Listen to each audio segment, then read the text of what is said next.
tema del día de hoy? ¿Cuál es el tema del día de hoy?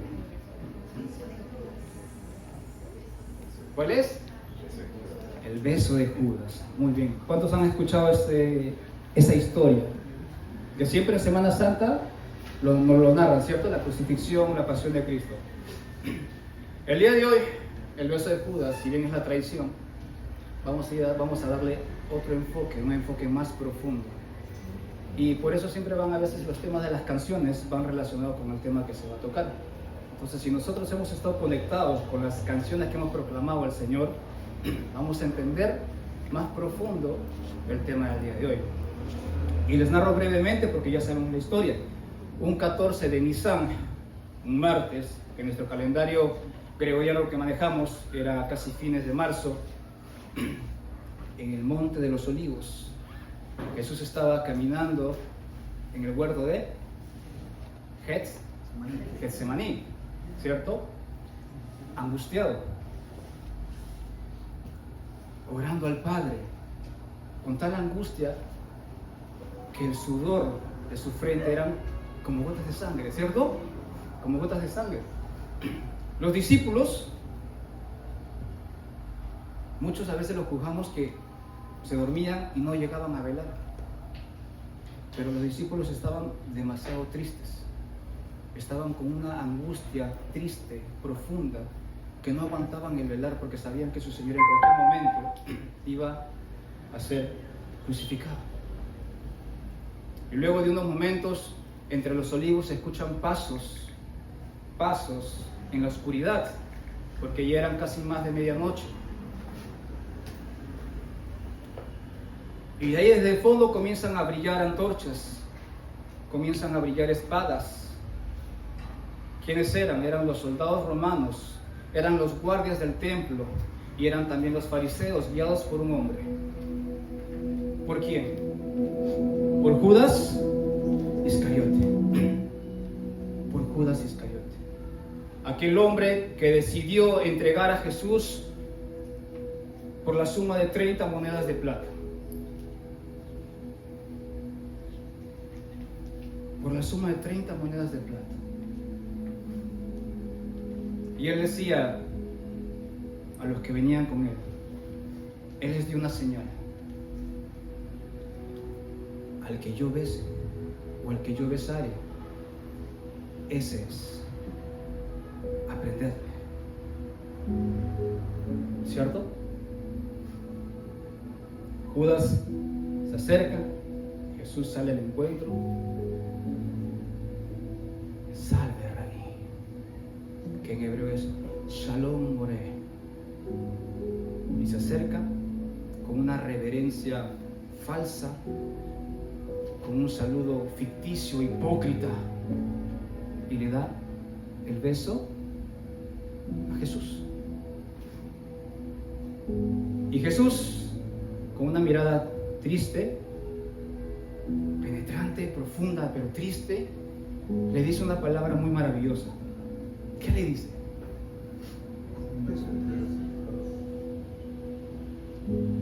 Amigo. Judas viene a entregarlo a Jesús y Jesús le dice: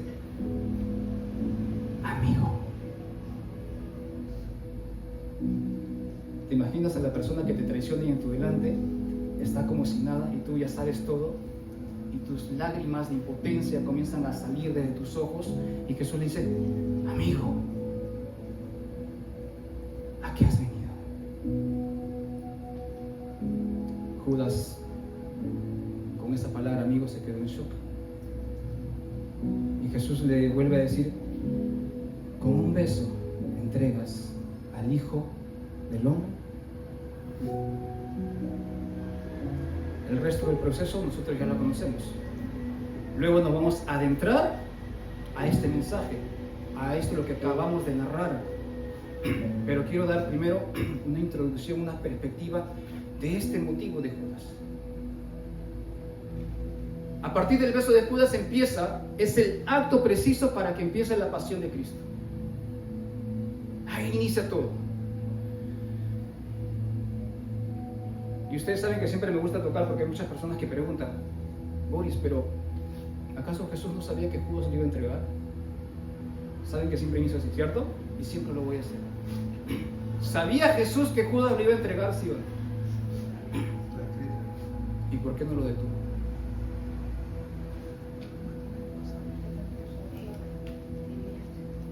Hay muchas personas que no son creyentes y están preguntando, si tu Señor es Dios y es Jesús, Él sabía que le iba a entregar, ¿por qué no lo detuvo? Si Jesús detuviera a Judas, igual iba a ser la otra persona. Porque de todas maneras tenía que haber un sacrificio santo para que el pueblo, para que el mundo sea redimido de sus pecados.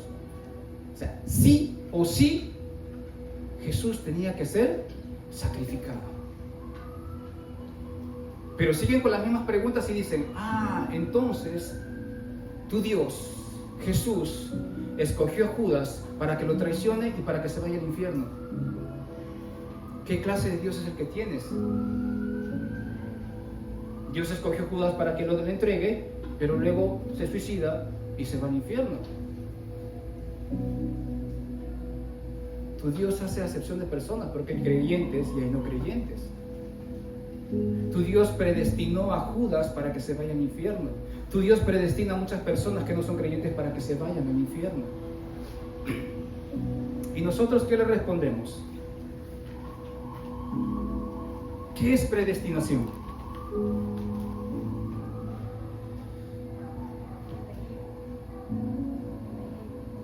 Elegido. ¿Qué es ser predestinado? Bíblicamente, predestinado significa que Dios tiene un propósito determinado mucho antes de que éste se cumpla.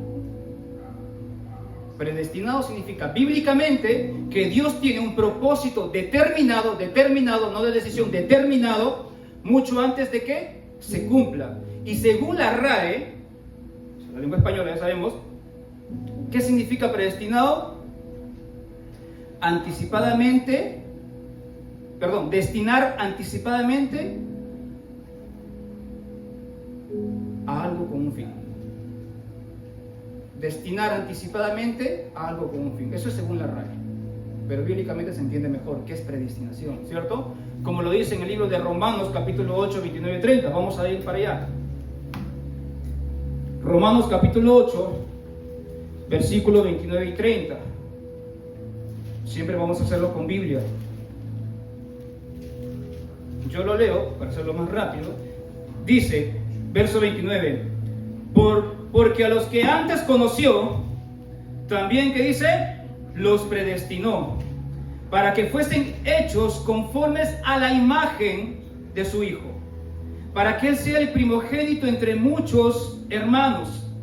Y a los que predestinó, a estos también llamó. Y a los que llamó, a estos también justificó. Y a los que justificó, a estos también, dice, predestinó. Y sigue con las preguntas. Pero igual, pues, Dios tiene tus escogiditos porque predestina a otras personas y a otras no. Entonces, ¿de qué sirve ser cristiano si otras personas ya saben que se van a ir al infierno y otros no? Y vienen muchas cuestiones hacia Dios. Pero ¿qué es Dios? Dios es ya les enseñé, Dios es presciencia. ¿Y dónde lo dice? Vamos al libro de 1 de Pedro, capítulo 1, versículo 1 y 2. 1 de Pedro, capítulo 1, versículo 1 y 2. ¿Qué dice? Pedro, apóstol de Jesucristo, a los expatriados de la dispersión en el Ponto, Galacia, Capadocia, Asia y Bitinia. ¿Qué dice? Elegidos, ¿qué? Según la presciencia de Dios, Padre, en santificación del Espíritu, para obedecer y ser rociados con la sangre de Jesucristo. Gracia y paz os sean multiplicadas. ¿Qué significa presciencia?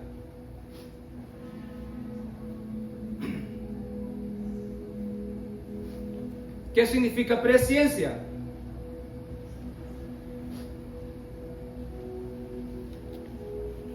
Se lo leo. Conocimiento omnisciente de todos los eventos antes de que ocurran. ¿Qué significa presciencia? Conocimiento omnisciente de todos los eventos antes de que ocurran. ¿Quién es el único omnisciente? Dios. Entonces, ¿a quién le pertenece la presciencia? A Dios. Ahora, ¿qué es presciencia? ¿Por qué Judas estaba predestinado a morir de esa manera? Dios ya sabía. Exacto, Dios es omnisciente y presente. ¿A qué? Voy a detallar. Yo antes de estar en los caminos de Dios con fuerza, andaba en pecado. Andaba perdido. Dios ya sabía. Él ya sabía que yo iba a regresar a sus caminos, a predicar su palabra. A mí que nunca me ha gustado salir al frente y hablar, y mucho menos predicar. A mí nunca me gustaba llevar la Biblia. Cuando tocaba la batería o estaba otro, nunca me gustaba llevar la Biblia. Me daba vergüenza a veces. Pero Dios ya sabía. No, me tomo como un ejemplo humilde. Está fallando, pero casi al final Boris decide regresar a mis caminos y predicar la palabra, y al final pues muere en el Señor. Entonces, ¿qué significa? Que cuida. Desde antes de la creación del mundo, Él ya cuida. Desde antes que nazca el vientre de mi madre, Él ya cuida eso predestinado. Dios ya sabía que Judas lo iba a traicionar a Jesús. Sabía que Judas no se iba a arrepentir en el sentido de reconocer a Jesús, porque se suicidó. ¿Me dejo entender qué cosa es presciencia? ¿Sí o todavía no? ¿Sí? ¿Se entiende? ¿Cierto? ¿Todavía no? ¿Otra vez? Perfecto, no hay problema. Antes de la creación del mundo, antes de que nosotros nazcamos, Dios sabía que uno de nosotros iba a venir a sus caminos, que luego se iba a alejar y que luego iba a regresar y morir en Cristo. Como sabía que tú o yo íbamos a regresar a Cristo al final con fuerza y que íbamos a morir en Cristo, Él desde que antes que nazca ya te estaba cuidando. Por eso tú decías, si yo estaba andando en pecado, yo andaba en pecado, he tenido para morir muchas veces. He estado fuera de la casa, en horas de la madrugada, accidentes de carro, saltos, y no he muerto. Cuando he viajado a Arequipa para competir, el avión estaba por caerse y no se cayó. ¿Por qué? Muchos dicen, es que Dios me cuida siempre. Claro que sí, Dios te cuida porque tú ya estabas predestinado, porque tú ya sabías, Dios ya sabía que tú ibas a regresar a sus caminos al final. Por eso todo ese trayecto de vida, hasta que tú regreses, Él siempre te ha estado cuidando y protegiendo. Eso se llama presciencia. Por eso cada persona es predestinada. Hay muchas personas que están en el Evangelio, pero Dios ya sabe que al final, casi al final de su vida, se van a apartar. Blasfeman contra Dios, se apartan, se vuelven otras cosas y saben dónde van a terminar. Entonces Dios sabía que Judas iba a hacer eso. Lo escogió Judas. Si no era Judas, iba a ser otra persona que iba a traicionar a Jesús. ¿Ahora sí se entendió? ¿Qué es presciencia? Perfecto, gloria a Dios. Entonces, ahora, ¿qué significa el beso bíblicamente? El beso significa saludo y afecto, respeto. Ósculo santo. ¿Cierto eso? ¿Dónde lo encontramos? En el libro de Romanos capítulo 16. No lo busquen para no demorar. Que dice, saludaos los unos a otros con ósculo santo. Yo cuando me saludo con mi papá, me saludo con mi hermano, me saludo con un beso, ¿cierto? Obviamente que esto era una costumbre judía. Pero como tú tienes tu familia y eres muy cercano, también te saludas con un beso. Porque es símbolo de respeto, de amor, ¿cierto? ¿Ya me están dando cuenta dónde estoy adentrando? Lo que hizo Judas, ¿cierto? ¿Están dando cuenta? Estamos entrando ya al tema profundo. A veces yo los saludo a Eloy o a Giancarlos porque le tengo tanto respeto y tanto aprecio. ¿Cierto, chicos? Les agarro y les doy un abrazo y un beso. A Daniel cuando se casó fui a darle las palabras de aliento y le di un beso en la frente. Y los dos comenzamos a quebrantar. Eso es algo de respeto, de amor. ¿Me entienden? De que te aprecio mucho, de aprecio. ¿Perdón? De hermandad, de amor sincero, que entre cristianos, entre hermanos en Cristo, muchas veces lo hacemos. Ahora, lamentablemente, este símbolo del beso, un símbolo icónico de amor y de respeto, se convirtió en un símbolo de traición. ¿Por quién? Por Judas. A veces cuando te saludan, salúdame bien, no me saludes como Judas. Ya lo toman como algo criollo, ¿cierto? Algo literal. Ahora, Bien sabemos en la historia que Judas traicionó a Jesús. Pero ¿se han puesto a pensar ustedes cuál fue la motivación? ¿O cuál fue el acto que impulsó a Judas a traicionar a Jesús? Porque siempre hemos visto que Judas el traidor, Judas el traidor, Judas el traidor. Pero ¿qué lo motivó a Judas a traicionar a Jesús?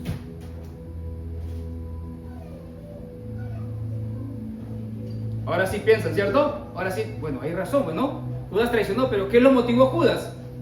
Siempre hay algo que motiva a algo, ¿cierto? Yo tengo 3. Si desean lo anotan. La primera es decepción. Hermano Boris, ¿cómo que Judas se va a decepcionar del Señor Jesús? Decepción. ¿Por qué creen decepción? Yo siempre cuando acá comparto la palabra hago que todos interactúen para comenzar a pensar, a rebuscar y que no se queden. Y que no solamente la persona que esté delante esté dando. ¿Por qué Judas se sintió decepcionado de Jesús?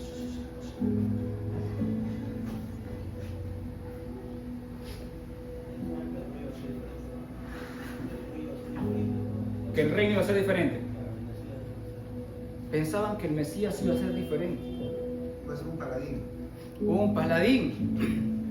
Lo que Judas esperaba, y por eso los fariseos no creían en Jesucristo, era porque ellos esperaban un rey pues que venga así todo armado, todo con dinero, digamos con caballos como los reyes de Árabe, así como se visten ellos todo de oro. Ellos esperaban eso.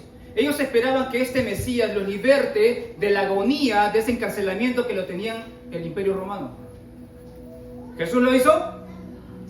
No, y es por eso que hasta ahora muchos de los judíos no creen en Jesucristo como el Mesías, porque dicen, no, Él no cumplió las profecías que dice. Él no lo cumplió, por eso hasta ahora no creen. Judas esperaba que Jesucristo los liberte de esa agonía que ellos tenían del pueblo judío. Que haga un imperio, otro tipo de reino político. Judas, al ver que Jesús solamente era amor con sus sermones, con sus parábolas, obviamente que hubo un tiempo que se molestó, pero más era amor, se decepcionó. Y luego les voy a dar un versículo, lo que va referente al pecado, cómo se alimenta el pecado. Vino la decepción, ¿cierto? Y luego de ahí vino la avaricia. Como ya no había un respeto por Jesús, ya entró en Judas la avaricia. ¿Y por qué la avaricia? Porque Judas era el tesorero de los apóstoles. De todo lo que se recolectaba, Judas era el tesorero. Y Judas era el ladrón. Agarraba.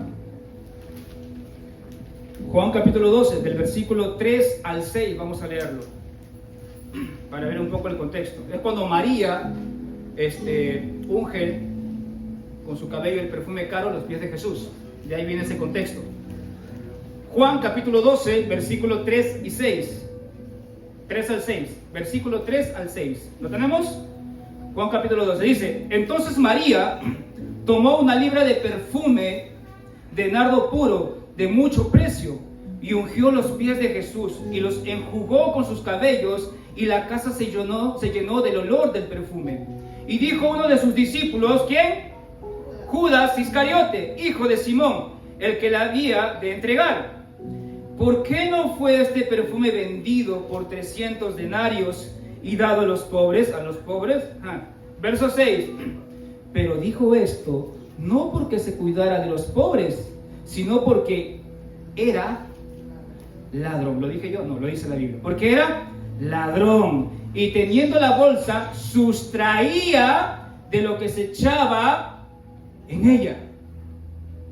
O sea, Judas sacaba su tajada, como se dice, ¿no?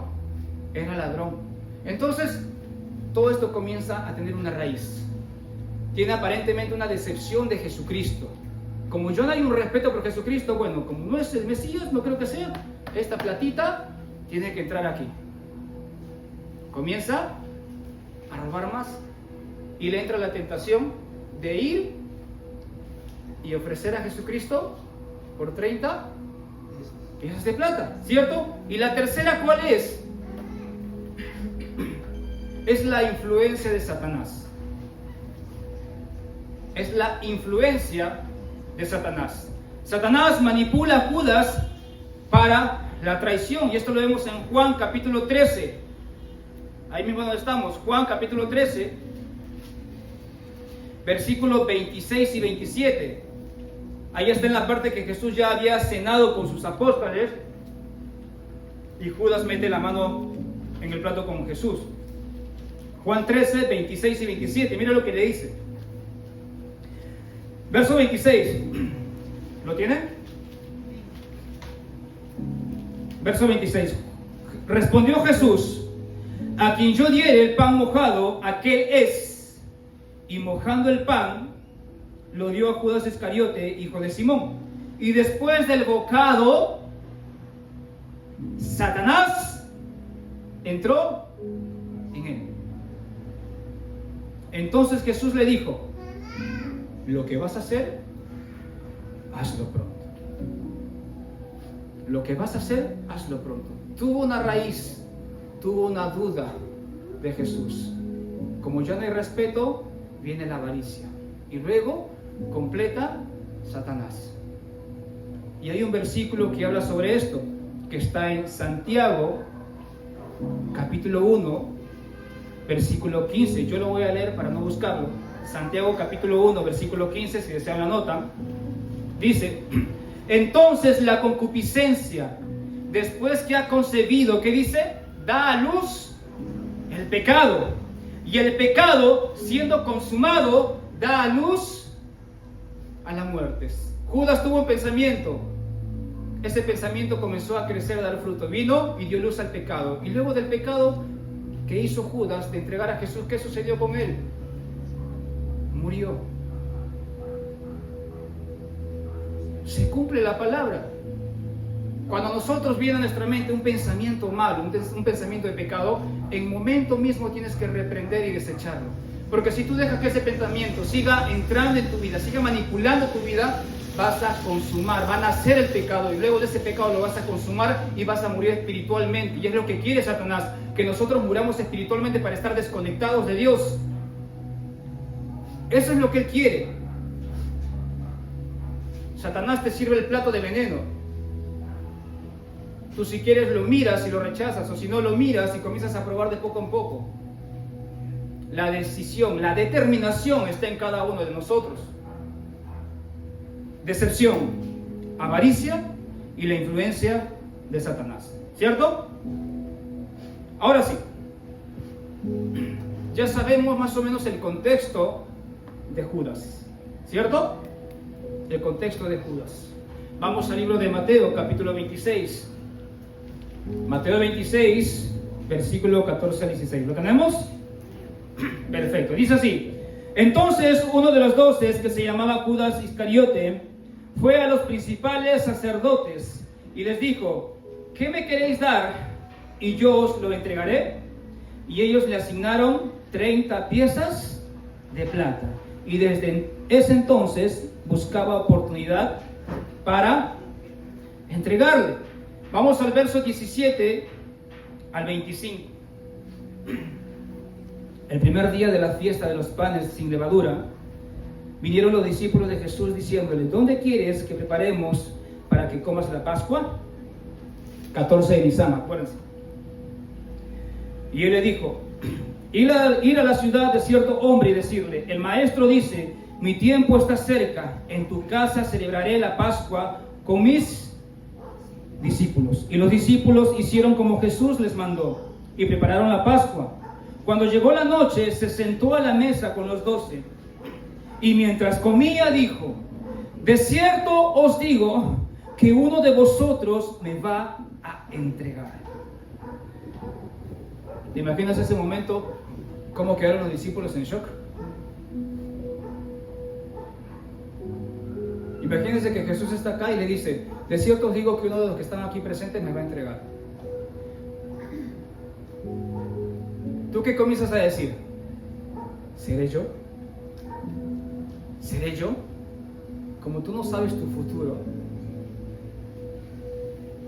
dirías: ¿seré yo? ¿Seré yo? Verso 22. Y entristecidos en gran manera, comenzó cada uno de ellos a decirle: ¿soy yo, Señor? ¿Soy yo, Señor? Entonces él respondiendo dijo: el que mete la mano conmigo en el plato, ese me va a entregar. A la verdad el Hijo del Hombre va según está escrito de él, mas ay de aquel hombre por quien el Hijo del Hombre es entregado. Bueno le fuera a ese hombre no haber nacido. Entonces respondiendo Judas, el que le entregaba, dijo: ¿soy yo, maestro?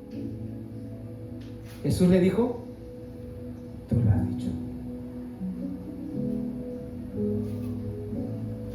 Tú lo has dicho. Les hago una pregunta. Jesús ya sabía, ¿cierto?, que Judas le iba a entregar y se lo confirma. ¿Por qué los apóstoles no hicieron nada?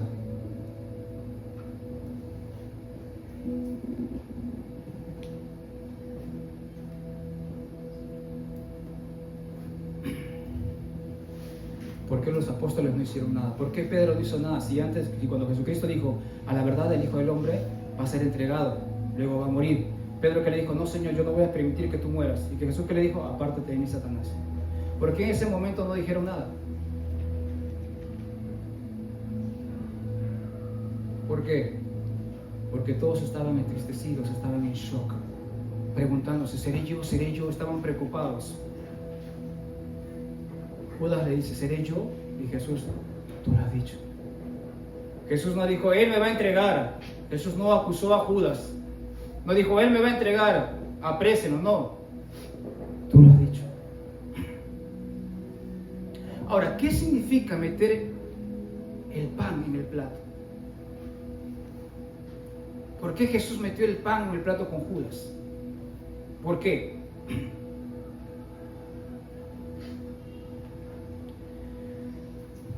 Significa que esa persona debió ser un verdadero amigo. En la tradición judía eso significa, cuando alguien mete el plato, el pan mojado, juntos, significa: yo quiero que tú seas mi mejor amigo, yo te respeto tanto, yo te admiro tanto. O tú meterías tu pan mojado en el plato de otra persona y así lo comerías. ¿Lo harías? No lo haces, a menos que sea tu mamá, tu papá, tu hermano, ¿cierto? Pero había tanto aprecio ahí. A pesar de lo que Judas iba a hacer, Jesús le estaba enseñando que no me importa lo que tú hagas, igual eres importante para mí.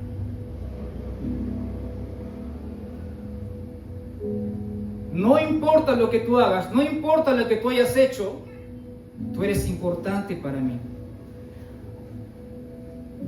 Eres importante para mí. Y luego el verso 46,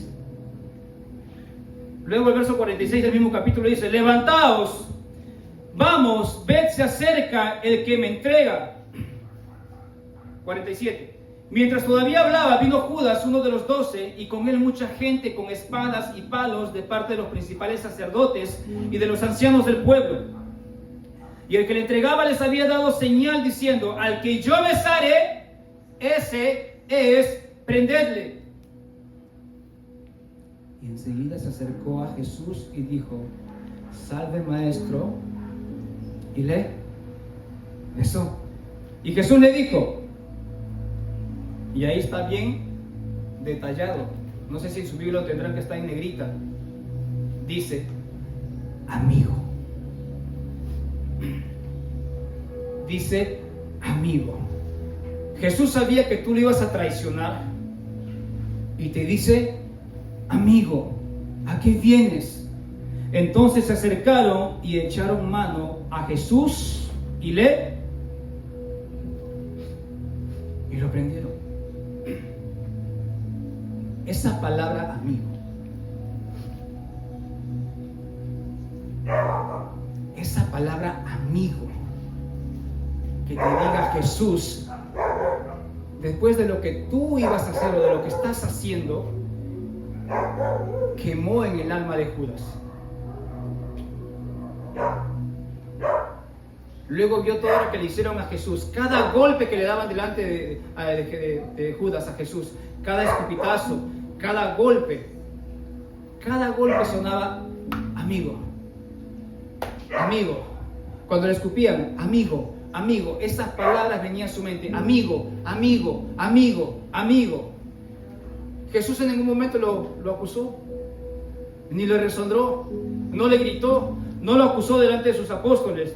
Simplemente le dijo, amigo. Pero Jesús le dijo con una mirada penetrante, triste, llorosa, de decepción. De decepción. Cuando una persona, tú sabes que te ha traicionado y viene a tu delante, y tú con el amor de Dios le dices, ya sabes la verdad, te perdono, le dices.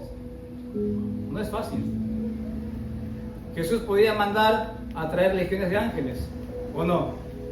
Podía destruir ese momento a Judas, solamente con su palabra, como lo hizo con los soldados romanos que vinieron, cuando le dijeron, ¿a quién buscas? A Jesús. Yo soy. Y todos, cayeron para atrás. Él podía hacerlo, pero no lo hizo. Porque para Jesús, Judas también era importante a pesar de lo que él estaba haciendo.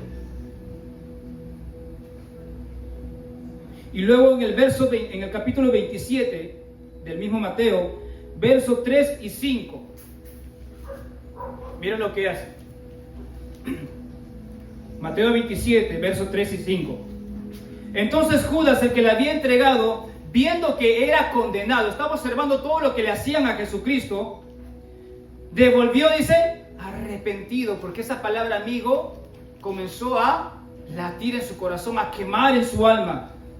Arrepentido, devolvió arrepentido las 30 piezas de plata a los principales sacerdotes y a los ancianos, diciendo, yo he pecado entregando sangre inocente. Mas ellos dijeron, ¿qué nos importa a nosotros?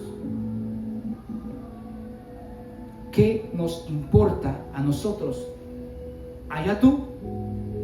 Y arrojando las piezas de plata en el templo, salió y fue y se ahorcó. ¿Qué es lo que sucedió aquí? ¿Por qué Judas se ahorcó? Si Judas convivía con Jesucristo, Judas andaba con Jesucristo, nunca conoció al Señor, por eso se decepcionó. Como no conoció al Señor y no tomaba importancia a las enseñanzas que Él daba sobre el arrepentimiento, Él pensaba en su corazón que, bueno, se arrepintió, pero ya no había salvación para Él. Y para eso también está la iglesia. ¿Por qué? Porque Él se fue a los fariseos, fue a devolver las 30 piezas de plata, ¿cierto? Pero ¿qué le dijeron los fariseos? ¿Qué nos importa? Estoy arrepentido, he pecado porque estoy entregando sangre inocente. Cuando vienen muchas personas aquí que se han alejado de Dios, ¿cómo lo dicen? Ese anda en pecado, ese anda en borracheras. Vienen arrepentidos a buscar, pero tú dices, ¿y a mí qué nos importa? A la iglesia, ¿qué le importa? Judas no encontró a la iglesia en los fariseos, encontró a los fariseos. Judas no encontró a la iglesia. Él fue arrepentido. Pero si hubiera sido la iglesia, que le hubiera dicho, ya no importa, déjalo, vamos. Tienes que arrepentirte, ya está hecho, pero arrepiéntete. Hay salvación en el Señor. Como nosotros estamos haciendo con las personas que vienen. He ahí las canciones que hemos cantado.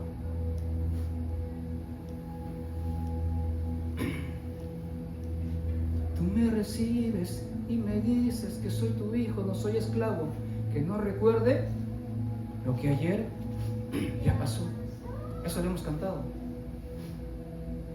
Pero Judas no encontró a la iglesia en los fariseos. Judas encontró a los fariseos. ¿Y qué hizo Judas? ¿Se arrepintió? Claro que sí. Pero ese arrepentimiento no iba de la mano de Jesús. ¿Y fue a dónde? A la cárcel. Y ahora, haciendo un paréntesis, en Hechos capítulo 1, 18 dice que Judas cayó y se partió. Pero acá dice que se ahorcó.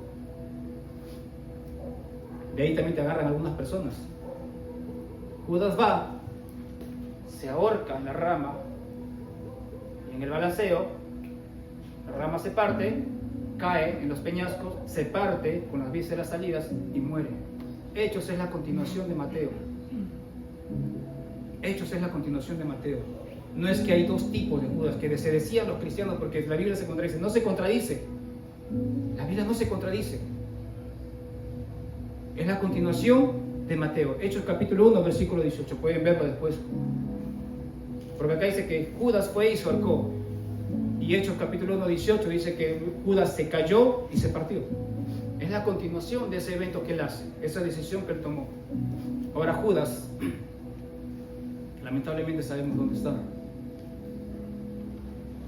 ¿Sí o no? Porque si él se hubiera arrepentido de verdad, de corazón, y hubiera conocido a Jesús, hubiera hecho como Pedro. ¿Pedro se suicidó? No se suicidó. Esperó. Quizás huyó de manera cobarde, pero no tomó la otra decisión, porque sí había conocido a Jesús, a pesar que lo traicionó, lo negó, perdón. Pero Judas nunca conoció a Jesús. Y muchas personas a veces venimos a la iglesia y no queremos conocer a Jesús. Venimos de manera religiosa. No nos gusta estudiar su palabra, como yo lo hacía antes. No nos gusta orar, no nos gusta compartir el evangelio.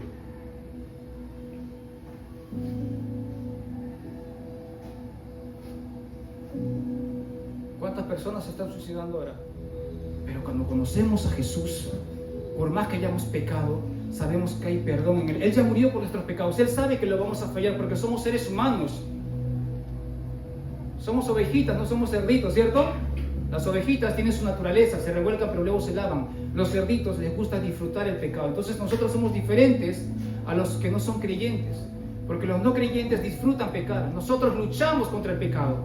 ¿Es fácil ser cristiano? No es fácil. Luchamos contra el pecado todos los días, pero tampoco es imposible.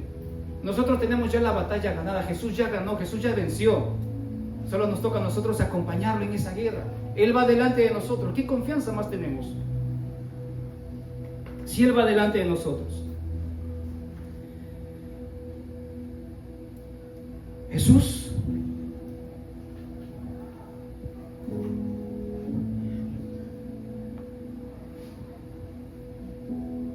quiere mojar el pan con nosotros. Jesús quiere mojar el pan con nosotros, contigo, conmigo, porque somos importantes para Él. No importa lo que hagamos, no importa lo que hayamos hecho. Eso es lo que le dijo Jesús a Judas cuando lo iba a traicionar, cuando metió el pan en el plato mojado.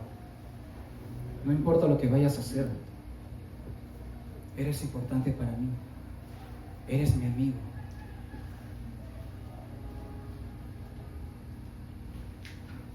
La fidelidad de Dios, el amor de Dios es incomprensible, es incomparable, es infinito. Muchos de nosotros no lo podemos entender, tanta misericordia de Dios. ¿Cuántas cosas hemos hecho nosotros?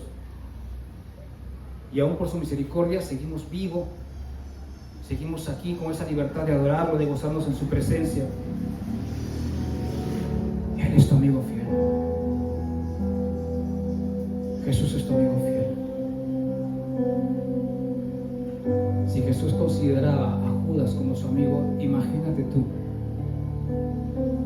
Imagínate tú. Eres más que un amigo.